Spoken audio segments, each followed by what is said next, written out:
I'm sorry. I think you take that off the back. Okay.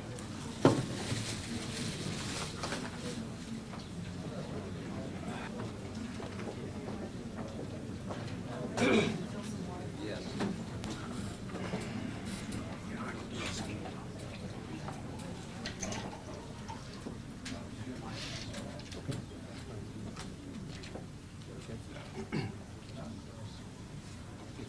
Good afternoon. I'm Jim Brophy. I am Vice President for Research at the University of Utah, and it is my pleasure to welcome all of you to the campus of the University of Utah to share with us this exciting scientific announcement. With me at the table are Dr. Chase Peterson, President of the University of Utah, Dean Robert Nesbitt, Dean, Faculty of Science, the University, Southampton, England. On my immediate right, Dr. Stan Pons, Professor of Chemistry and Chairman of the Department of Chemistry at the University of Utah, and Professor Martin Fleischmann, Research Professor of Chemistry at the University of Southampton in England. We will have a very simple program this afternoon. President Peterson will make a few remarks, their discovery. Then we will turn the session over for questions, which I hope we can hold to a half hour to 45 minutes. Following the question and answer period, there will be an opportunity for the press to view experiments underway in the basement of the chemistry department. President Peterson? We are here today to consider the implications of a scientific experiment. It's appropriate that we do this in this room, named for Henry Eyring, whose portrait lies on that wall. And if you look closely, you'll see a twinkle in his eye. This man was a major founder of modern chemistry at the University of Utah, and he's passed on, but that twinkle would be shining very brightly, and probably is. And it's a pleasure to honor and have stand, please, Hal Eyring, Jr., who is Dr. Eyring and a university president in the past and now a member of the presiding bishopric of the LDS Church. Thank you for being with us, Hal. I would also like to recognize Dr. Robert Nesbitt, who is the Dean of the Science Department of Geology from the University of Southampton. His presence here is further evidence of the international cooperation and scientific exploration that has brought us all together today.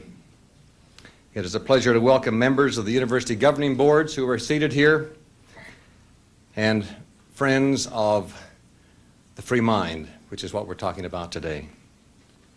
First, what is an experiment?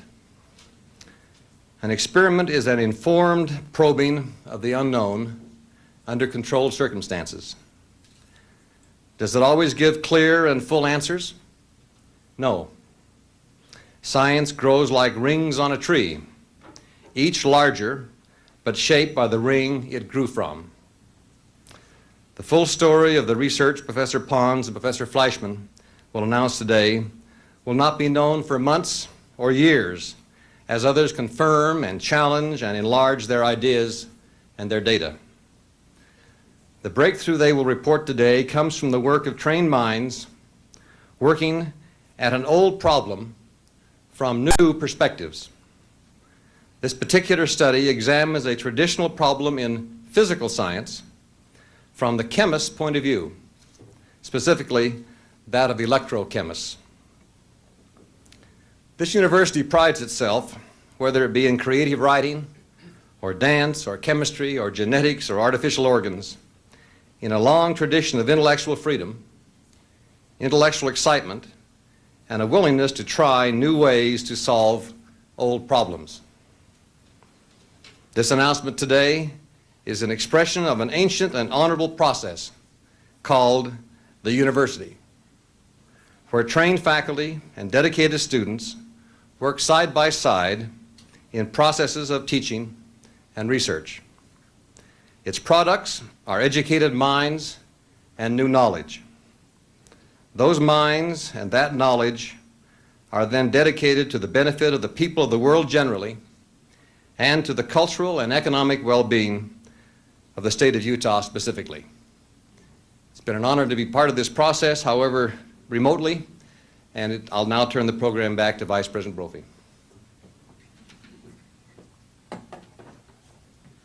So we will have a few comments about their work from Stan Pons and Martin Fleischmann. Which one of you is first, Stan? Well, first of all, let me thank Dr. Peterson and Dr. Brophy for the kind introduction and further for their strong encouragement and support throughout this entire project. The support has always been, or such support has always been an important asset to all scientists at the University of Utah. Second, I must thank my friend and colleague and close fellow scientist Martin Fleischmann for putting up with me for the last 15 years. A finer scientist in person would indeed be hard to find. The experiment we have accomplished has been described in the news release which you have, and I'll just give you a brief synopsis, and that it is basically we've established a sustained nuclear fusion reaction by means which are considerably simpler than conventional techniques. Deuterium, which is a component of heavy water, is driven into a metal rod, similar, exactly like the one that I have in my hand here, to such an extent that fusion between these components, these deuterons, in heavy water, are fused to form a single, a new atom. And with this process, there is a considerable release of energy, and we've demonstrated that this could be sustained on its own. In other words, much more energy is coming out than we're putting in. So I guess we'll get into more details during the questions, if you would like. And did you have anything further to say, Martin?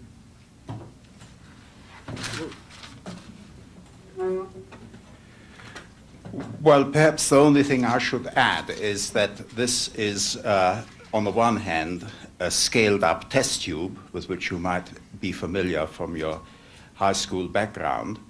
And on the other hand, it's also a Dewar flask, something perhaps which Stan should have referred to, so that we can monitor the release of heat very accurately. And he has really described the experiment. It is very simple. You drive the deuterons into the lattice, you compress the deuterons in the lattice, and under those circumstances, we have found conditions where fusion takes place and can be sustained indefinitely. Now, indefinitely is an emotive word. We have run experiments for hundreds of hours, and on our time scale, that is a pretty long time, means night and day working. So I think the best thing is really at this stage to, I'm sure you will have lots of questions, is to hand this over to the floor, Vice President Brophy, and ask you to ask us. All right, we will have questions. You may direct them to any of us, or just questions in general. Either Dr. Fleischmann or Dr. Pons, can you describe the technique for monitoring, calculating what kind of energy they're getting from this technique? Well, Repeat the question slightly. okay. The question is, how have the experiments monitored the release of energy that Professor Fleischmann has just spoke of? Well, we insert into the device thermistors, devices for measuring temperature rise. We then measure carefully the amount of heat we put in by monitoring the voltage and the current which is applied to the cell. So we know the total amount of joule heat which is being put into the cell. We then monitor the heat buildup in the cell with the thermistors I just mentioned, with the temperature measuring devices. This is put into a water bath, and so that the outside of it is maintained at a very constant temperature. We then calculate what's called the heavy water equivalent and the other thermodynamic constants which we have to know in order to be able to calculate the loss of heat from the cell. And then from those numbers, we can then come up with the figures which we have. Did you want to comment about the other measurements of outcome? Okay, as far as direct measurements, well, first of all, the heat that we then measure can only be accounted for by nuclear reactions. The heat is so intense that it cannot be explained by any chemical process that is known. The other evidence is, of course, that we have direct measurements of neutrons by measuring the gamma radiation which builds up in a tank where one of these cells is under operation. We can measure, have a gamma ray spectrum of the neutrons as they interact with the water to form a gamma ray and another deuterium atom in the water. In addition, there is a buildup of tritium in the cell, which we measure with a scintillation counter. Dr. Pons, Yes. how promising is this thing, and in terms of future applications, can you comment on that, what realistically we can expect from this? Well, we've been concerned primarily with the effect, the observation of the fusion event. I would think that it would be reasonable within a short number of years to build a fully operational device that could produce electric power or to drive a steam generator or a steam turbine, for instance. Yes, sir. Yeah, what does this mean to the general public? I mean, how's it going to make our lives better? In other words, clean up the environment? The question is, what does this discovery mean to the general public? How is it possible or likely that it would make the world's population better? Martin, you want to answer that? I should perhaps backtrack just for 30 seconds to the previous question. If you want some quantitative information, we have run cells now generating in excess of 20 watts per cubic centimeter of electrode structure. We are showing you here a cell which we have not yet charged up, because this experiment has to be approached with some caution. Because this device, if this device worked as rapidly as the small-scale electrodes which we've run, this would be generating about 800 watts of heat, right? We have run, in fusion technology, there's something called the break-even point, which is the point at which you get as much heat out as you put in. We have run cells of this kind up to 100% of break-even under very low yield conditions, and perhaps 60% of break-even under very unfavorable, at high yields, that is when we generate, say, over 20 watts per cubic centimeter, the configuration is actually not suitable for that. And if you extrapolate that, we would be at several 100% of break-even in this experiment. So if I could go to the question about the implications, we don't know what the implications are. The subject has to be fully researched. The science base has to be established. I would emphasize that it is absolutely essential to establish the science base as widely as possible, as correctly as possible, to challenge our findings, to extend our findings. Having established that, you have to, of course, consider all the engineering implications. But it does seem that there is here a possibility of realizing sustained fusion in a relatively inexpensive device, which could be brought to some sort of successful conclusion fairly early on. Yes, sir. Last year, the Department of Energy spent about $500 million in research of fusion products. Basically, this has been described as a kitchen-type experiment. How do you feel knowing that you can do in a kitchen what other researchers can do with $500 million in large scientific... It's a pretty big kitchen.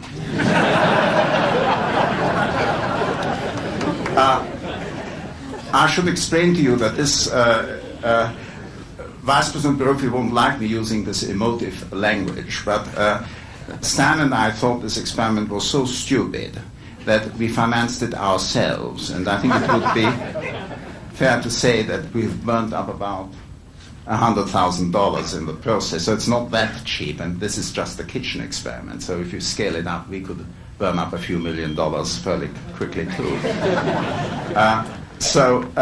But I think I have no feeling about that. I think if you, at the moment, everybody is very relaxed about the energy situation until the next crisis. But the next crisis will surely come. And I think my view about this, everybody has his personal view. My view is that you have to really pursue all the research in this area. You don't know which particular research strategy and which particular technology will come to fruition, or in which area. I mean, this might be a small-scale application. The big fusion, the big tokamaks might be the answer for the large-scale generation. We don't know. So I think it would be unwise to say, just because there's something new around the corner, that spending a few $100 million somewhere else is a mistake. If I might just add, it is clear, it has been clear for 3 or 4 decades that the promise of virtually unlimited radiation-free energy is something that is worth spending perhaps billions of dollars on. And if indeed this scientific discovery proves to be practical as appears to be, not only do the world's population get a promise of virtually unlimited energy, it gets the elimination of acid rain, reduces the greenhouse effect, and allows us to use fossil fuels in a way which is much more important than simply lighting a match to them. Those are very valuable chemicals which are the source for production of plastics and a whole host of other things, and it's really a crime to burn them. Yes, sir. In the black and white. Professor Pons or Professor Fleischmann, could you tell why there is such a difference? The basic theory behind why we have to use millions of degrees in order to have fusion reactions is to overcome the highly repulsive forces between nuclei. What is the difference in the case of the experiments that you're doing? The question basically is, why does this work? Well, there are several parameters which there's many parameters that directly affect the possibility, that directly affect when you can have a nuclear reaction, a fusion reaction.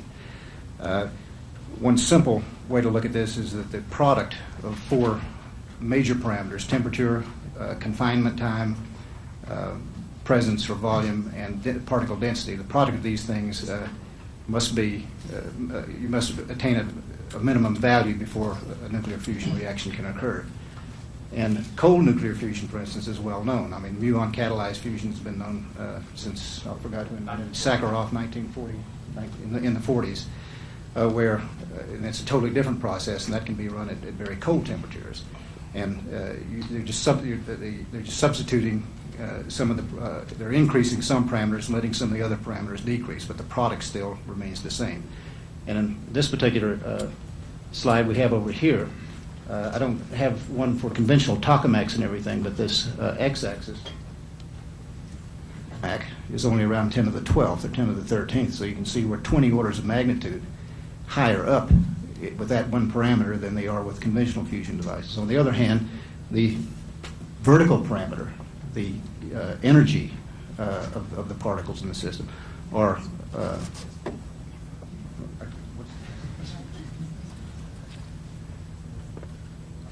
in a tokamak or one of those devices may be considerably smaller than we have here.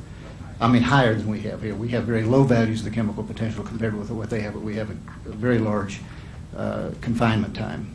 So all the basic physical parameters are still met. Sure.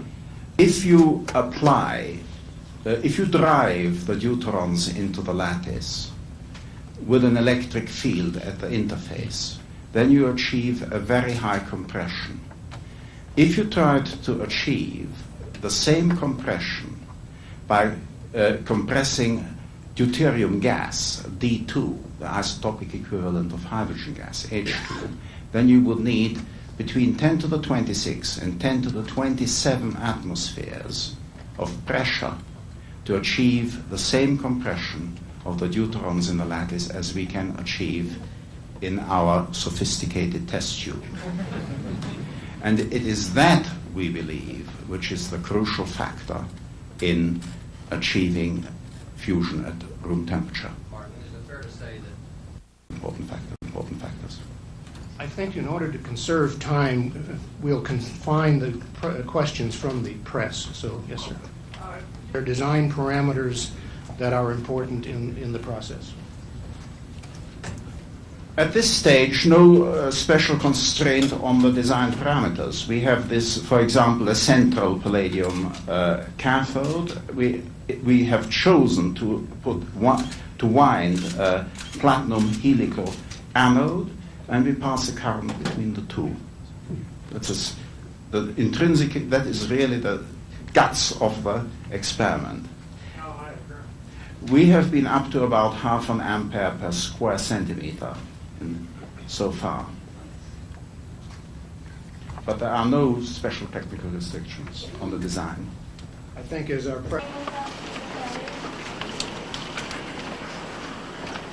Well, it's well known that in conventional nuclear fusion reactions, they're generated by the neutron going into the water solution that was cooling the cell and reacting with a hydrogen attached to the water. And that reaction gives up a deuterium atom. being submitted to a journal. We have chosen to have a press conference this afternoon, frankly, because the results are so exciting that set the record straight, so to speak. The scientific journal paper will have much more detail than you were hearing this afternoon. And I guess Commit to these gentlemen to further their research. What is the university?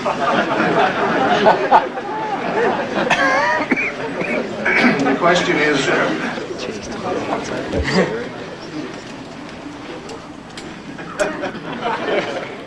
The first step is that Stan Pons wants to be relieved as chairman of the Department of Chemistry. enormous concentration, equivalent to 10 to the 27th if it was hydrostatic pressure? That's 1 atmosphere to the 27th power. Then fusion occurs. Out of that comes 1 or 2 new elements of less mass, and the difference is the energy that comes out. And that then would boil water, essentially. And when you boil water, you can make steam. And when you make steam, you can drive a turbine. If you can drive a turbine, you can create electricity, just as water drives turbines or steam derived from coal burning drives the turbine. So this has the potential to create electric energy and do the things that Vice President Brophy talked about. Now, are universities the right place for the development of this pure idea into commercial operations? The answer is probably no. That's not what we're built for. We will be working with our engineers. We'll be working with engineers in the other universities of this state, BYU and Utah State, and we'll be working throughout the world in the development commercially and the feasibility studies to see what this can in fact do on a large scale what is clearly done in this glorified test tube. We would like this to serve all the world in the ways that Vice President Brophy described. Namely, if you stop burning so much, you stop the CO2 emissions into the atmosphere, and that reduces the greenhouse effect. If you stop burning high sulfur coal, you stop producing sulfuric acid in the air, which drops out in the rainwater as acid rain and kills the forests in the Black Forest, the trees in the Black Forest, or in Canada or America or anywhere else.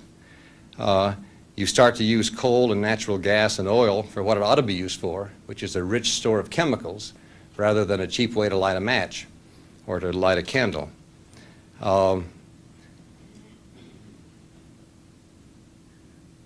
What's likely to happen? There's no way of knowing. A lot of good ideas come along, and something stops them from ever materializing. We have no idea if this will ever materialize. But everything we know about it suggests it ought to be relatively easy to have this commercial application. If that occurs, and if the court of science in the world, essentially, that's an important phrase because there is such a thing called scientific opinion. And they'll be reviewing these papers, and they'll be asking, what did these people do? What did other people do? Well, how does it relate to Sakharov and what he did in 1940, whatever else? They'll be asking those questions as to where all the credit lies and where the ownership lies. And with the ownership, if it turns out to lie with the University of Utah, as we think it will, then we would do all in our power to have this exploited by ourselves and others for the benefit of cheap energy with little cost to the world's ecology. We would also like it to come to the benefit of the economy of Utah. That's not always easy to guarantee because ideas aren't contained by borders. But perhaps ownership and patents are, if indeed there is ownership and if there are patents that come out of this. So if that's the case, we would do all in our power to encourage the further development and the further research of this in the university, in the universities of Utah, and in commercial operations that would grow up around this. Follow up if I might. Would you see moving this then into the Centers of Excellence program and out to the basement? The question was, would you consider moving this into a Centers of Excellence program and out of the basement? I think they've gotten used to their kitchen down there. I don't think it matters where it is, but that's a good cue to read a letter that the governor gave who had to be out of town today. Dear Chase, allow me to extend my most hearty congratulations to the university on the major breakthrough announced today. This announcement shows the world once again that, quote, this is the place. You understand that, don't you, Dean Griffin? That's fine. Sorry. This place is somewhere east of Dover. Anyway, this is the place for significant scientific research and reaffirms the University of Utah's place among the finest research universities in the nation. Well, he says some other nice things, but he goes on to say, as this technology continues to develop, I stand ready to offer the resources of the state at my disposal to ensure that the University of Utah and our state get full benefit from the great efforts now going on. So you can be sure that whether it's a center of excellence and whether it's a tent or a lean-to or a scientific palace, we'll do what's needed to be done to be sure that this kind of work continues. Has any federal funding been authorized? Go ahead. And not stray neutrons.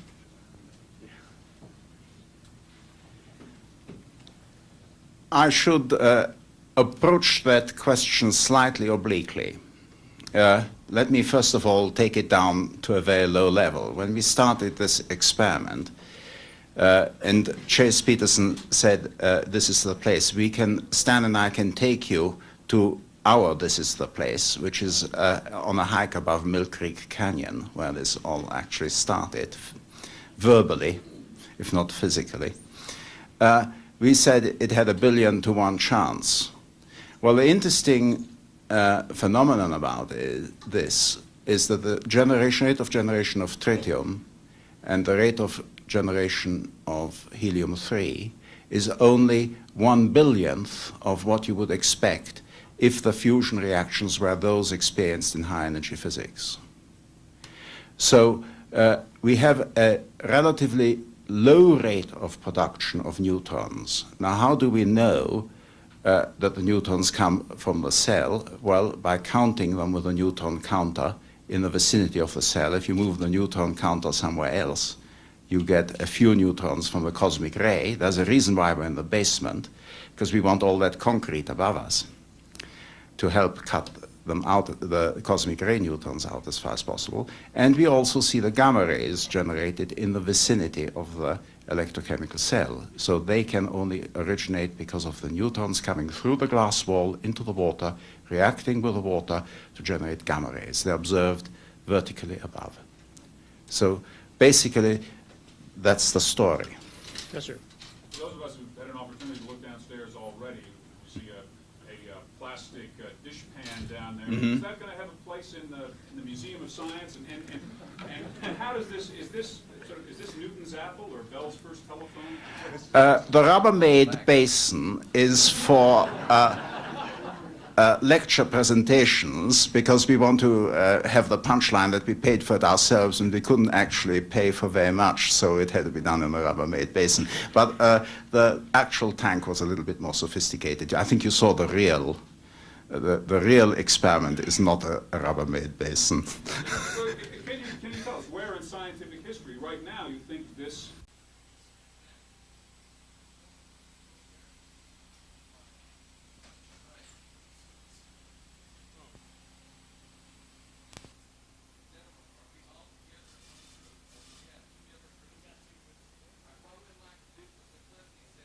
Those of you, I'm sorry, but that's all right. I don't know. We need to clear people out that do not belong out here. Okay? While they're getting set, let me just. Here's the setup. Here's the setup. What we have here is the electronics that are driving them. So we have a total of 5 cells here. The detector you see here is the detector for the high energy gamma, and we see that this is the multi-channel analyzer here that does it. Right? A spectral will pop up in a minute. Over here we have our neutron detector and the batteries that drive it. It's a fairly energy or intense thing, and so it takes. Here we have a liquid scintillation system. This we're using to detect the tritium with. Okay. This is the tritium. Both tritium and helium-3 with this? We have not detected helium-3. Helium-3 is not one of the things we've looked at yet. It's something that we haven't had. Okay? This is simply the monitoring area. But that's a larger heavy water bath? This is just a water bath that is an environmental temperature controller. That's all that's going on there. So these are the actual reaction vessels. This is just an environment control. Oh, I see. All right. Okay? Pulling the water. But you're getting enough trail over. You're counting gammas from there. I'm just wondering. Right. The neutrons are going to be captured in the water to give off the gamma. I don't understand the precedence. Okay, they're zinging clean through the glass, and we're picking them up out of the water bath as well. Okay. You're circulating water through it, I guess. No, we're not. No, we're not circulating water. This is a sealed cell. That's a totally different experiment. We're simply accumulating tritium here. And this is a small palladium electrode, a large palladium electrode, and a small platinum electrode. Okay. Right. And the electrostronics here is the same time. That's purely to do the tritium balances. That. Go on, Marvin. Right, this is where we're doing the rest of the thermodynamics and the heat enthalpy reactions, etc. Or here where we have, our temperature-controlled environment, so that we can know exactly what's being put in and what's coming out as far as, calorimeter. That's our calorimeters. These are calorimeters sitting in here, all right? These are the electronics that's controlling the amps in the voltage that drives that current, right? Here we have the temperature monitoring systems through these thermistors here. Okay, and that's how we're doing this work. Yeah, they're BF3. They're both BF3. Just a Bonisphere BF3. Okay. Anything else? Yeah, we've had 2 here. Yeah, this is a smaller electrode. This is a 1 millimeter, and then this area is, that's something we have to investigate. We have to see if that's really... You tried it with anything other than palladium? No, at this stage it's fairly rudimentary. It's this basic stuff. We've not gone that far. I just wondered if you attempted to reverse them, would it make a difference? Platinum is... Well, but that's something we'll have to investigate soon. Okay. All right, gentlemen, thank you. Thank you very much. Right. Now, I'm sorry about that. If there. Okay. All right, what we have here is the experimental setup for the fusion reactor that had been discussed earlier today. On this side, we have the electronics that simply control the apparatus, all right, control the fuel cells, so to speak. And here on this side here, we have 3 of our electrochemical cells where the fusion has taken place. These that are external to the water bath, we're using for tritium generation experiments, where we periodically take samples and then put them into this liquid scintillation counter here, pick up the tritium counts. That is what these cells are for. Inside here is where the majority of the thermal chemistry and the thermal work is being done. It's in a thermostatically controlled temperature bath. The water is just plain water on the outside, but inside the cells we have D2O, or heavy water, which we then electrochemically drive, as has been described earlier, into the palladium lattice and have fusion energy. Okay? Now, what we've got also, a temperature bath where we have the fusion processes and the thermodynamic work, we have a high-energy spectrum analyzer. This analyzer monitors the gamma radiation that comes from the N-gamma reaction with regular water. Then interpret. Also have behind here the neutron spectrometer, neutron counter, let me correct, that we've been using to take and to elucidate neutron fluxes from these cells. All right. Any specific questions other than this is the area where we collect all of the thermal data. Here we have our thermistor ports that we pick up, and we're picking up these. We have very precise temperature measurements and have been working, with easily to the 100th degree and into the thousandths of degrees so that we can elucidate exactly how much heat is being put in, how much is being taken out of the cell, and hence how much is being generated due to the fusion source. The electrochemical cells that are doing our fusion reaction process inside this thermochemistry, the temperature bath. The temperature bath is simply a thermostatically controlled environment. That environment has nothing to do with the chemistry, but what it allows us to do is and then calculate how much fusion is going on. Okay. What we have over here also is a neutron counting system, which allows.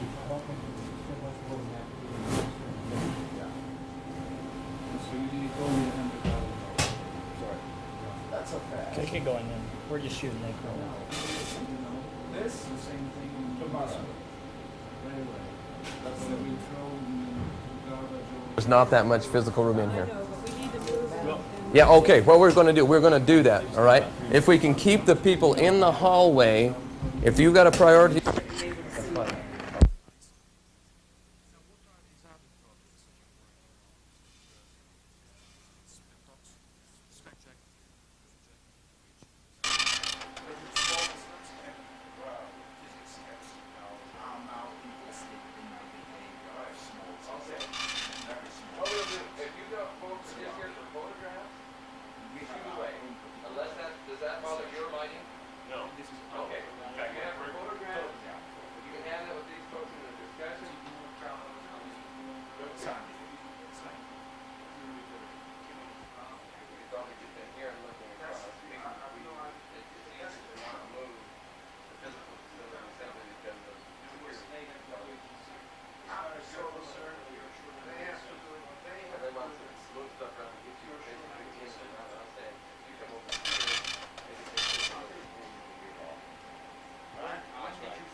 Yes.